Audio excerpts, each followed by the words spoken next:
Hello বন্ধুরা, নমস্কার। আজ লক্ষ্মীর কিচেনে বানাবো ছোটো মাছের রেসিপি। কিভাবে বানাবো আপনাদেরকে দেখিয়ে দেব। তাই মাছগুলোকে ভালো করে কিভাবে পরিষ্কার করব, এভাবে করে সব মাছগুলি আমি পরিষ্কার করে নিয়েছি, হাতে দিয়েই পরিষ্কার করে নিয়েছি। এত ছোটো মাছ বটি দিয়ে কাটা যাচ্ছে না, হাত দিয়েই কেটে নিয়েছি। জল দিয়ে ধুয়ে নিয়েছি, ধোয়া হয়ে গেছে। এখন কত ছোট ছোট মাছ। পেস্ট করার জন্য কাঁচা লঙ্কা, পেঁয়াজ, রসুন সব নিয়ে নিয়েছি। বেগুন নিয়ে নিয়েছি, বেগুন দিয়েই করব। আর বেগুনটাকে আমি কেটে নেব, পাতলা পাতলা করে কেটে নিয়েছি। দেখুন ধোয়াও হয়ে গেছে। শস্য ভিজিয়ে রেখেছিলাম, সে পেস্ট করে নিয়েছি। এদিকে কাঁচা লঙ্কা, পেঁয়াজ, রসুনও পেস্ট করে নিয়েছি। জিরা, ধনিয়া, লঙ্কার গুঁড়োও নিয়ে নিয়েছি।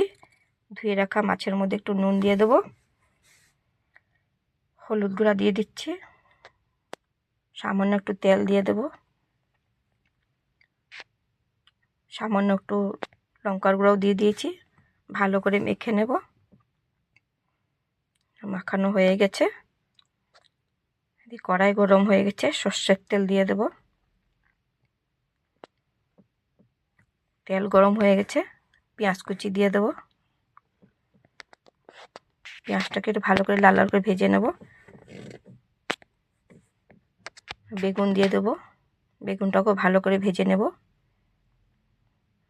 মশলাও দিয়ে দিচ্ছি, জিরা গুঁড়া, ধনিয়া গুঁড়া, লঙ্কার গুঁড়া, হলুদ গুঁড়া।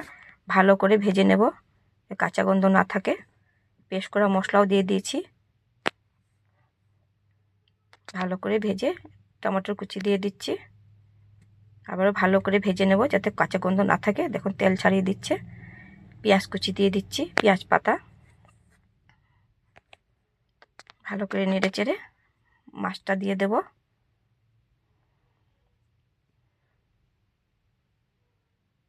ভালো করে বেগুন মশলার সঙ্গে নেড়ে চেড়ে একটু সামান্য নুন দিয়ে দিয়েছি, সামান্য একটু চিনি দিয়েছি। কিন্তু বেশি দিনে আগে নুন দিয়েছিলাম মাছের মধ্যে, তাই পরে একটু কম দিয়েছি। ভালো করে নেড়ে চেড়ে একটু লেবু চিপে দিয়েছি। ছোটো মাছে লেবু চিনি দিয়ে একটু দিলে টেস্টিটা বাড়ে, খেতে ভালো লাগে। কাঁচা লঙ্কা কয়েকটা কেটে দিয়ে দিয়েছি, ধনিয়া পাতা ছড়িয়ে দিয়েছি। দেখুন কত সুন্দর লাগছে।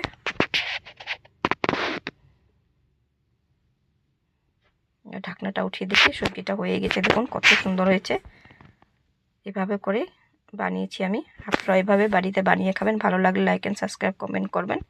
কেমন হয়েছে আপনারা জানাবেন কমেন্ট করে। আজ এতখানি রইল।